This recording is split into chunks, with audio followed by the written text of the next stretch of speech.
Oke, kita kali ini akan membuat video tentang instalasi Debian 8.8.0 dengan menggunakan metode text mode. Install ini menggunakan mode text mode, sedangkan graphical install ini menggunakan graphical user interface mode.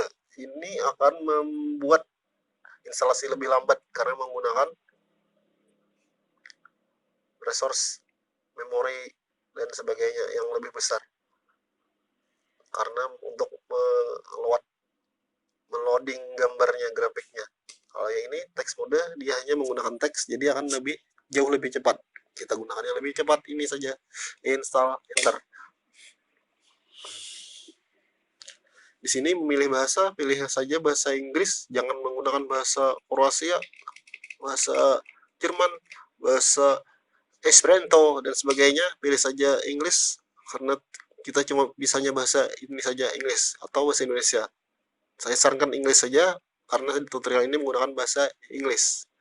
Bahasa Inggris. Country territorial area, pilih United States, Zambia, Zimbabwe, Ender, bukan ini relatif Indonesia yang kita pilih karena tidak ada, maka kita pilih other dulu. Kita pilih Asia. Asia, region, benua, kontinen itu kontinen origin, benua, benua Asia ya. Benua Asia, lalu pilih teritorialnya Indonesia, pilih default local settingnya UTF NUS UTF 8 punyanya US, punyanya United States. Keyboard to use, pilih American English, jangan milih yang lain, nanti keyboardnya kebalik-balik letaknya. Pilih yang ini, American English.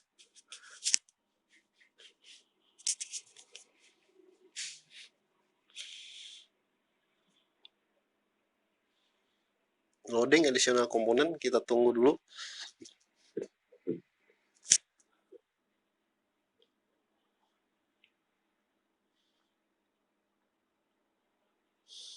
Dia akan mencari IP address dengan meminta ke DHCP server.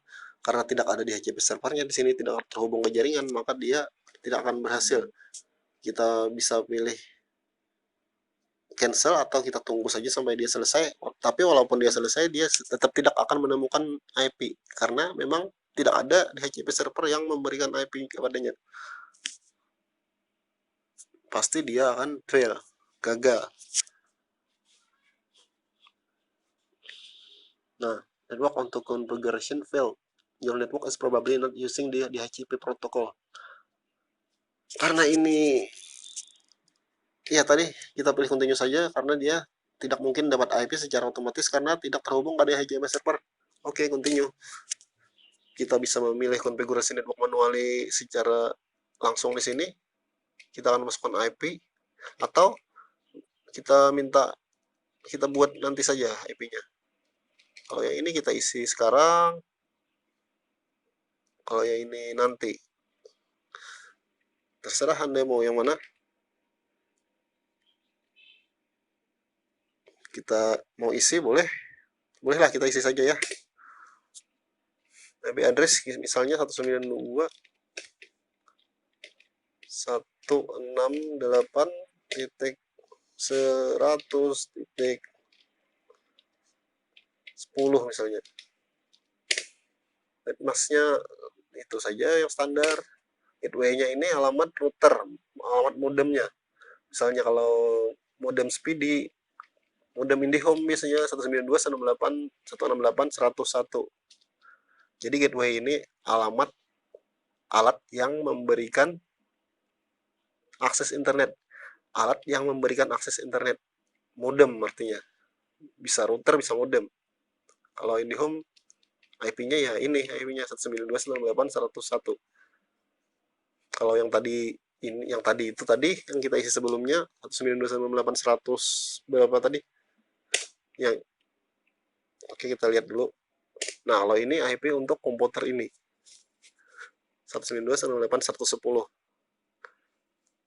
Sedangkan ini tadi untuk IP modem router Oke, paham. Selanjutnya kita continue. Name server address ini DNS-nya. DNS ini bisa minta ke modem atau ke routernya, atau kita bisa isi sendiri dengan DNS Google misalnya 88.8.8 bisa, biarkan saja lah 192.168 101. Oke, kita continue. Dia akan mendetek Ethernet 0, ETH 0. Karena di sini tidak terhubung, karena saya mematikan ETH kosongnya, kabelnya tidak saya hubungkan ke komputer, maka dia tidak akan terhubung. Kita cancel saja. Tidak bisa di cancel, kita biarin saja.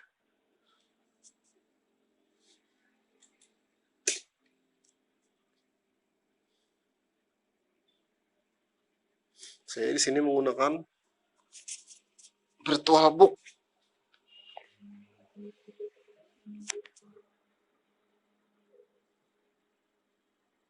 dengan mode breed.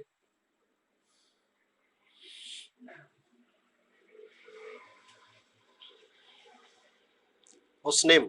Hostname ini nama untuk komputer kita.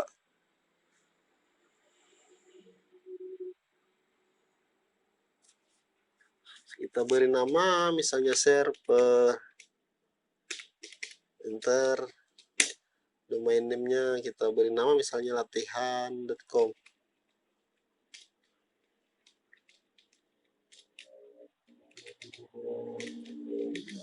Kita continue. Kita beri password untuk root-nya. Ketik ulang password root-nya. Beri nama untuk user baru, misalnya nama Anda, nama saya, atau di sini kita tulis nama pengguna saja ya. Tapi ini nama lengkap, jadi bisa menggunakan spasi. Full name, nama lengkap. Misalnya pengguna Linux misalnya namanya. Enter. Nah, kalau yang ini username jangan bikin susah. Bikinlah seperti itu saja, satu baris. Jangan misalnya pengguna 989. Nanti kalau lupa nanti susah loginnya. Atau di sini huruf besar. Jangan, juga yang standar saja ya, untuk mempermudah. Kecuali Anda memang ingin mempersulit dengan tujuan tertentu. Oke, username for your account adalah pengguna. Kita continue, tekan enter. Password untuk pengguna baru isi saja sesuai yang keinginan Anda. Isi lagi, ulangi ketikan passwordnya yang sama dengan yang tadi. Enter. Dia mencocokkan jam ke internet, tapi karena tidak terhubung ke internet, maka dia karena dia tidak terhubung ke server dan tidak terhubung kemanapun di sini, maka dia tidak akan berhasil menemukan clock server, NTP server. Di sini kita cancel saja. Nah, ini untuk pemilihan time zone. Time zone ini wilayahnya. Wilayah kita bukan di Sumatera untuk saat ini. Saya berada di Kalimantan Selatan. Jadi saya pilih yang di tengah. Sulawesi, Bali, Nusa Tenggara, dan Kalimantan Selatan di sini. Kalau Kalimantan Tengah di sini sama dengan daerah Jawa. Kalau Maluku dan Papua di sini Makassar, Kalimantan Selatan di sini, di tengah. Ntar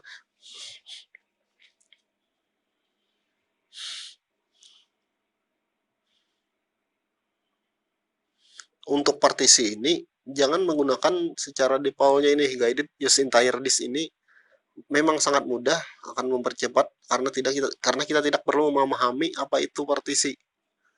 Namun ini akan menyusahkan apabila kita ingin berpengalaman dalam hal partisi dan file system Linux. Kita harus memilih manual di sini untuk menambah pengalaman. Dan tujuan tertentu memang memerlukan juga manual partisi, sebagai misalnya untuk membedakan partisi dokumen, partisi sistem agar tidak tercampur aduk, supaya tidak terhapus nantinya saat install ulang. Pilih manual. Ini ada 3 partisi sebelumnya karena memang sudah pernah melakukan instalasi di harddisk ini. Untuk itu kita hapus dulu. Pilih yang pertama dulu, yang pagar 1 ini. Pilih delete the partition. Untuk itu yang selanjutnya, yang pagar 5, partisi nomor 5, enter juga. Yang swap ini kita hapus juga. Kemudian yang terakhir, xt4 ini kita delete juga. Selanjutnya sudah kosong kan, tinggal partisi space-nya. Ini pbox harddisk ini nama harddisk yang terpasang. Karena saya menggunakan VirtualBox, maka namanya adalah pbox harddisk. Kalau Anda menggunakan komputer benar, komputer yang sesungguhnya, namanya biasanya sesuai nama harddisknya. Kalau Samsung di sini berarti Samsung tulisannya. Kalau Anda menggunakan harddisk Seagate, tulisannya Seagate. Kalau Maxtor, tulisannya Maxtor. Oke, yang pada space di sini, tekan enter. Kita buat partisi baru, create a new partition. Partisi baru untuk root kita beri ukuran sebesar 15 GB saja. Karena per harddisk ini saya buat 25 GB saja di sini. Oh, bukan 20 GB rasanya. Enter. Primary karena tidak ada partisi sebelumnya, cuma ini partisi awalnya. Partisi pertama yang akan kita buat primary dulu, beginning. xt4 running file system, ya bisa milih xt3, xt2, BRTFS. Jangan milih yang 16, 416 dan 432 ini karena ini punya Windows.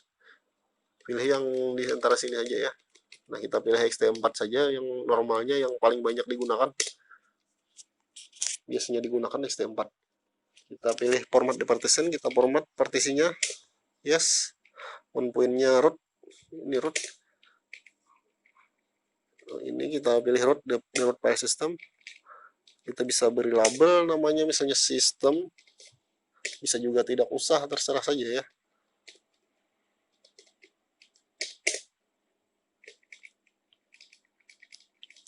Setelah selesai, klik done setting the partition. Masih ada space, kita buat lagi partisi baru namanya swap. Partisi swap di sini kita buat 1 GB saja. Sebagai jaga-jaga, nanti kalau siapa tahu RAM kita kurang, maka dia akan menggunakan partisi swap ini sebagai virtual memory. Virtual memory sangat bermanfaat apabila RAM kita kecil. Biasanya apabila RAM penuh, maka aplikasi tidak bisa berjalan. Tidak bisa berjalan itu bisa, maksudnya bisa setelah jalan langsung ketutup, atau setelah jalan dia langsung press, tidak bisa ngapa-ngapain. Dengan adanya swap memory, dia akan terbantu. Yang sebelumnya aplikasi itu langsung ketutup, dia bisa kebuka, walaupun memang tidak secepat RAM beneran, karena ini virtual ini menggunakan harddisk. Sementara harddisk itu jalannya jauh lebih lambat daripada RAM. Jadi cuma untuk gawat darurat saja tujuannya ini. Namun kalau Anda memiliki RAM sebesar 8 GB ke atas yang cukup besar, 4 GB, 8 GB itu kan lumayan besar, rasanya tidak perlu swap ya. Karena di sini memang memerlukan cadangan, saya butuh swap agar lebih lebih amannya nanti. Siapa tahu kurang RAM juga.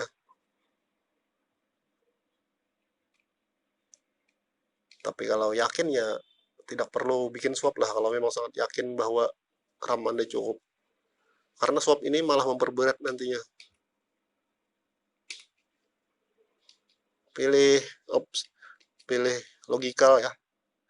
Jangan primary lagi. Karena primary ini, partisi primary ini cuma bisa dibuat 4 kali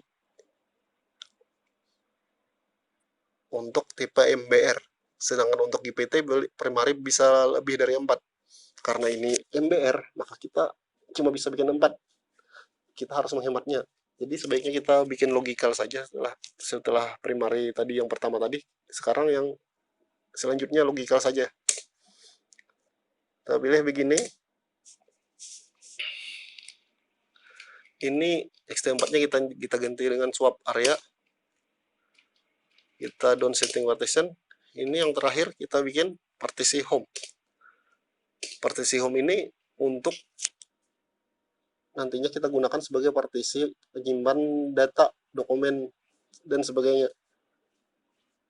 Sehingga dia terpisah dengan partisi utama, partisi root tadi. Keuntungannya, apabila nanti kita perlu menginstal ulang Linux ini, maka data tidak akan ikut terhapus karena berada di partisi yang berbeda.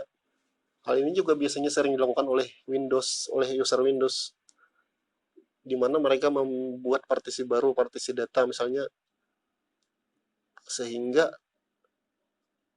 apabila partisi instalasi Windows itu yang biasanya berada di C itu diinstal ulang, maka partisi data dan data-data yang di dalamnya juga tidak akan hilang. Oke, lanjut, continue. Logikal. Format, yes, format, one point, home.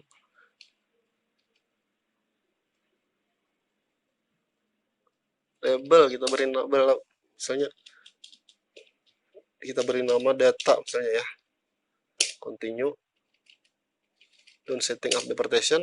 Sekarang sudah terbuat 3 partisi. Partisi root sebagai partisi instalasi Linux-nya. Partisi swap sebagai partisi virtual memorinya. Dan partisi home untuk partisi khusus data. Khusus untuk menyimpan data-data kita. Oke, kita finish partitioning and write change to this. Ini pilih yes lagi. Yes.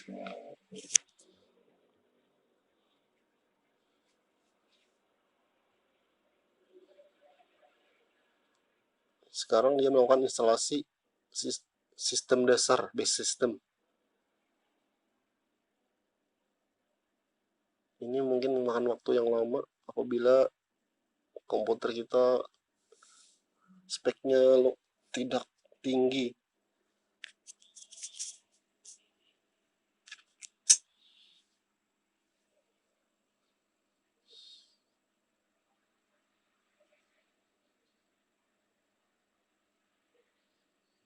Ya, kita tunggu saja sampai selesai. Bisa rebahan dulu atau melakukan kegiatan lain. Bisa. Saya mau rebahan aja dulu. Capek. Karena saya sebenarnya sudah 3 kali bikin tutorial ini. Cuma karena ada gangguan sehingga suaranya tidak keluar, maka terpaksa saya mengulang lagi. Semoga kali ini lancar dan suaranya bisa berhasil timbul sebagaimana mestinya.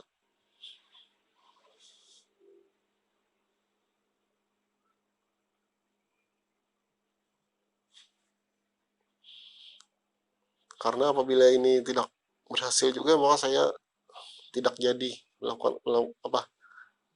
membuat video ini.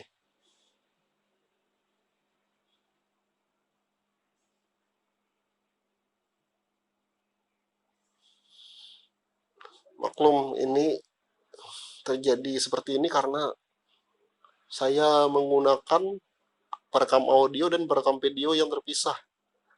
Untuk audionya sendiri saya menggunakan ponsel Android, dengan sistem operasi Android khusus untuk suaranya. Sedangkan untuk videonya saya praktek dengan menggunakan VirtualBook pada sistem operasi Linux Mint 20. Nah, di Linux Mint 20 itu saya menggunakan VirtualBook khusus untuk Linux Debian. Linux Mint, bukan Linux Debian. Linux Mint sendiri memang ada dua sebenarnya ya. Ada Linux Mint versi Debian dan ada versi Ubuntu. Sedangkan yang saya gunakan ini Linux Mint versi Ubuntu.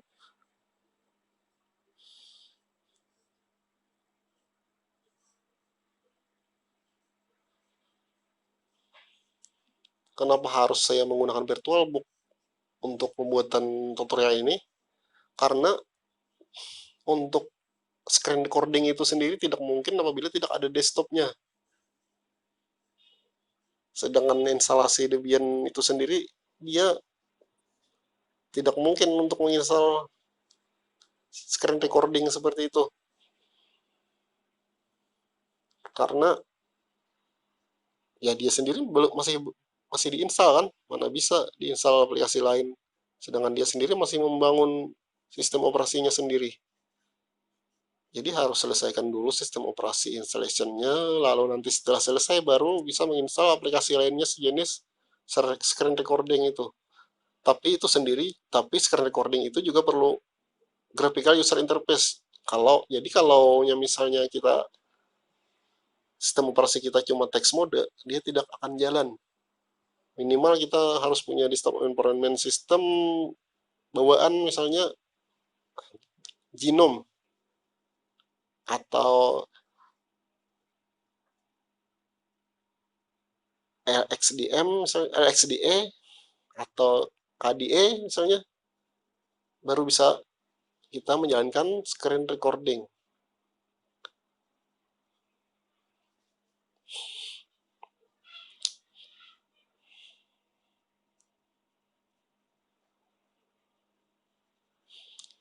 Kenapa harus screen recording bukan kamera? Kalau kamera, gambarnya tentu saja bisa bergerak-gerak, dan walaupun dia tidak gerak-gerak, misalnya harus sudah pakai alat untuk membuat dia apa gitu ya, pegangan kameranya lah, apa itu misalnya tidak gerak kan, cuma tetap saja tidak fokus. Kalau screen recording ini dia ibaratnya seperti scanner. Kalau di komputer itu kita punya scanner kan, dia bisa men-scan dokumen langsung. Nah, itu lebih bersih daripada kamera.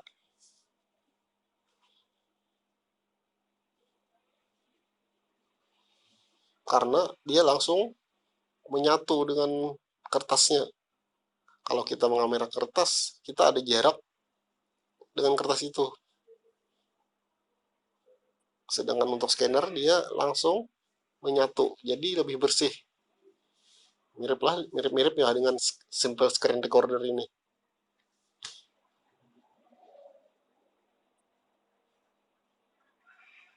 Selain lebih bersih tadi, juga pasti fokus.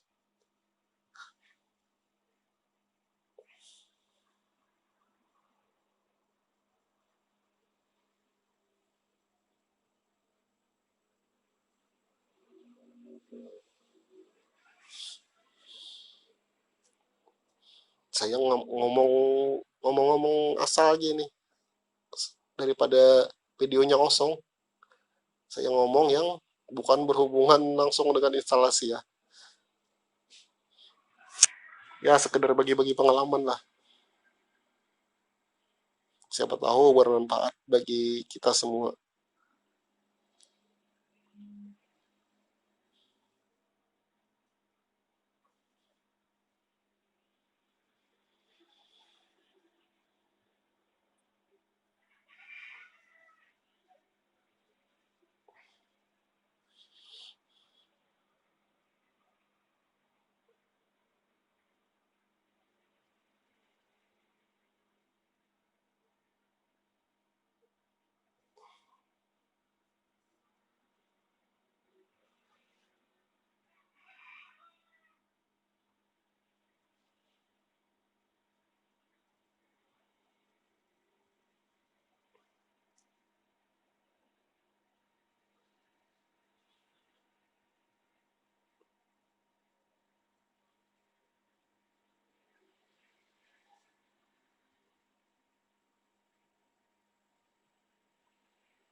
Mengapa dalam perekaman ini saya memisahkan antara video dan audionya, padahal rekaman itu sendiri bisa secara langsung audio dan video. Nah, itu sederhananya karena saya tidak mempunyai mikrofon yang terhubung ke komputer. Itu saja alasannya. Seandainya punya mikrofon pasti lebih mudah, dan kesalahan selama pembuatan tutorial juga bisa dihindari.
Oke, sekarang scanning CD-ROM and your installation CD DVD has been scanned.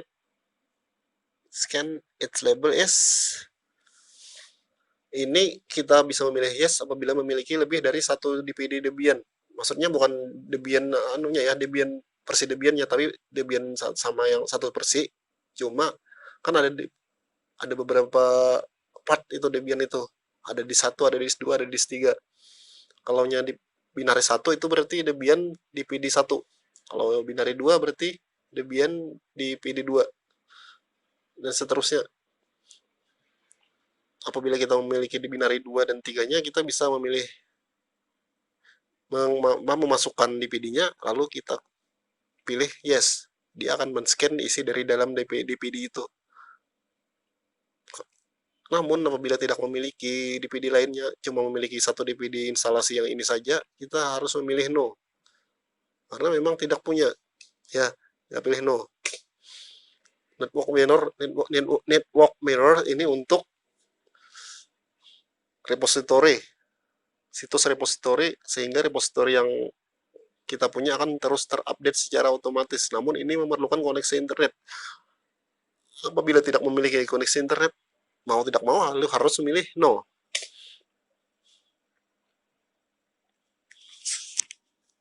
Configuring apt ini kita tunggu.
Select and install software.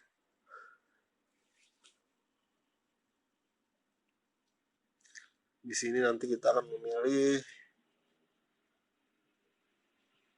participate in the package using survey. Ini mau ikut survei atau tidak katanya. Ini survei untuk survei popularitas ya, popularity contest. Saya tidak mau ikut survei popularitas, apa ini? Popularity contest ini. Saya pilih no saja.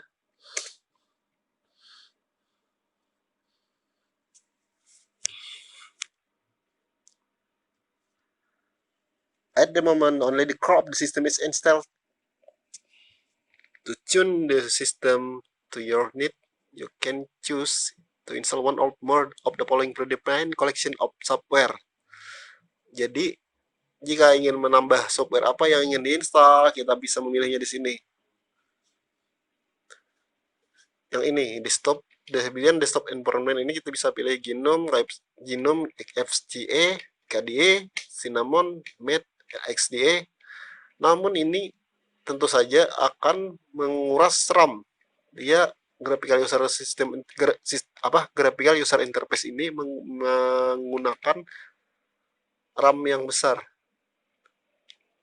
Karena kita ingin membuat server yang cepat, kita matikan saja. Sehingga komputer kita bisa lebih cepat. Karena kita memang tidak perlu desktop. Karena server itu sendiri, dia kan tidak digunakan terus. Dia cuma diam saja. Bahkan kita tidak perlu monitor. Karena tugasnya cuma untuk melayani, bukan untuk bekerja sendiri. Bukan untuk kita bekerja di situ. Kita tidak bekerja di server, kita bekerja di klien. Jadi sebaiknya kita matikan saja ini per server, karena saya tidak mempunyai server printer, saya matikan juga. Sekarang continue dengan menekan tombol enter atau klik tab dulu di situ, bisa, lalu continue.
Instalasi ini akan lebih cepat karena kita tidak menginstalasi desktop environment tadi. Seandainya kita menginstal itu desktop environment, maka dia akan menyelesaikannya sangat lama. Bisa jadi beberapa kali lipat waktunya dari instalasi yang sekarang.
Keuntungan dari menggunakan Debian ini adalah kita bisa bebas menggunakannya tanpa batas dan tanpa membayar.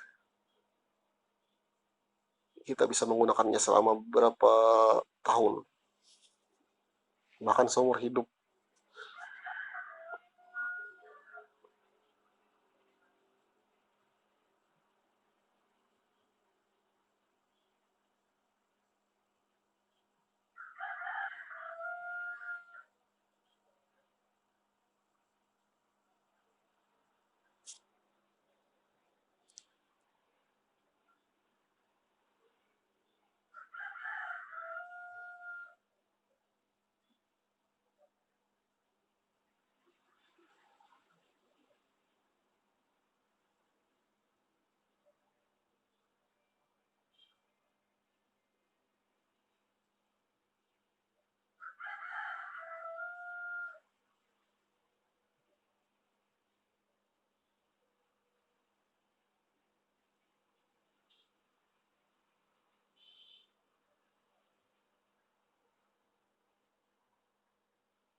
Oke, instalasi sudah hampir selesai.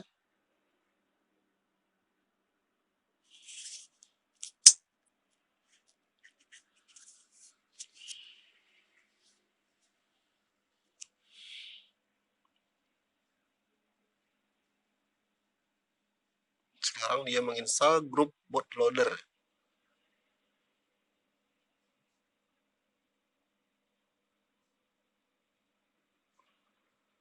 Install the group bootloader to the master boot record. Sini untuk lebih mudahnya kita pilih yes ya, jangan milih no, kecuali kita ingin membuatnya manual nanti. Kalau ingin otomatis kita pilih yes.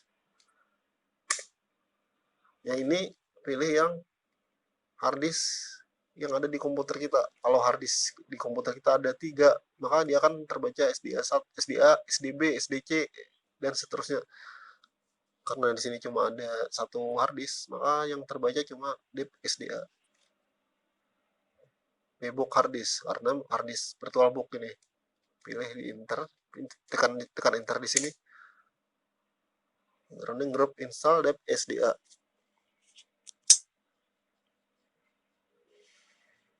Setelah grup bootloader ini instalasi ini selesai, maka instalasi biasanya langsung selesai. Finishing the installation.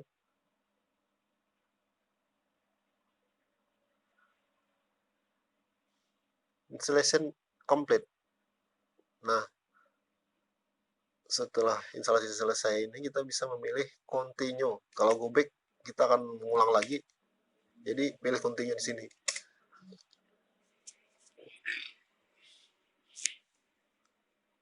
Dia kembali booting ke awal dan kita bisa pilih di sini Debian GNU Linux secara normalnya, dan ini untuk recovery-nya. Kita jalankan secara normal, pilih Debian GNU Linux.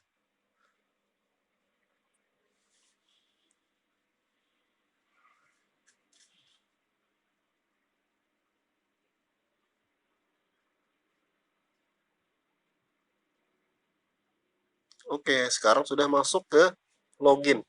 Kita di sini login bisa pengguna,